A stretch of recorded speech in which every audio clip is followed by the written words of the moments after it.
Many of us hate talking about death. We believe it is an absolute reality that we will face one day, but we avoid it. We don't live with a heartfelt certainty that occupies our thoughts. We are overwhelmed by feelings of fear and anxiety. You get an implicit feeling that if you avoid mentioning death, it will stay away from you. But if you mention it, it draws closer and its time approaches. That's why we try to run from it and quickly move past any mention of it so we can return to our normal lives. And while we are like this, the words of Allah come to us. Say, the death from which you flee will surely meet you. Then you will be returned to the knower of the unseen and the seen, and he will inform you of what you used to do. Even if you think you have escaped and survived the danger that almost took your life, the words of Allah come to you. Say, fleeing will not benefit you if you should flee from death or killing, and then you would not be given enjoyment except for a little. So whatever you live after that is only a short, limited period of time. Alright, if you think about it, many of the wealthy and affluent imagine that in their grand palaces they are further removed from the dangers of death than those who live in tents or simple makeshift neighborhoods. But the words of Allah come, wherever you may be, death will overtake you, even if you should be within towers of lofty construction.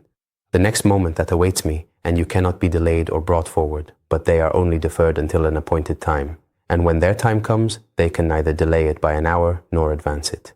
Yet, in reality, we live a strange paradox, a contradiction between belief and behavior. We believe that the moment of bidding farewell to this world is drawing near, and we see it taking away numbers of those who lived with us, ate with us, debated with us, and worked alongside us. Then we become heedless and forgetful, and that faith does not reflect in our actions. The Quran points to this comparison and paradox between the nearness of the end and the persistence of heedlessness. Allah says, the time of people's account has drawn near, yet they are in heedlessness, turning away. Alright, why do we dwell on the idea of death? Why should this terrifying thought always accompany us?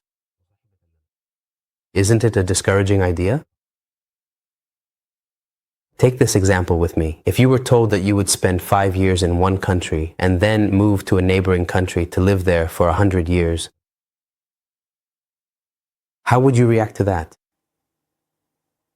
Of course, you would direct all your plans, thoughts, and efforts toward the other country. You would live modestly in the first and invest in the second because it's more important and much longer. That's what logic dictates. Now focus. Here we're comparing two periods, one of 5 years and the other of 100. So what about comparing this temporary life to an eternal one? Eternal paradise or eternal hell? Which of these options truly deserves your effort? A wise person is one whose mind is preoccupied with the reality of death because he knows it is not the end of life, but the true beginning. This awareness motivates him to do what will benefit him in the hereafter. It makes him uninterested in empty talk and actions that do not bring him closer to God. It makes him look at things through the lens of, does this bring me closer to God? Is this the statement?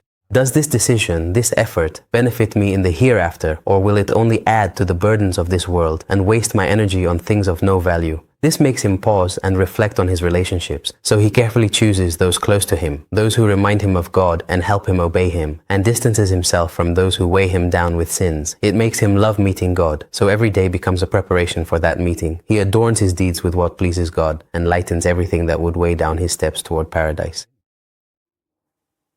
It teaches him that graves are filled with those who once had time but did not use it well.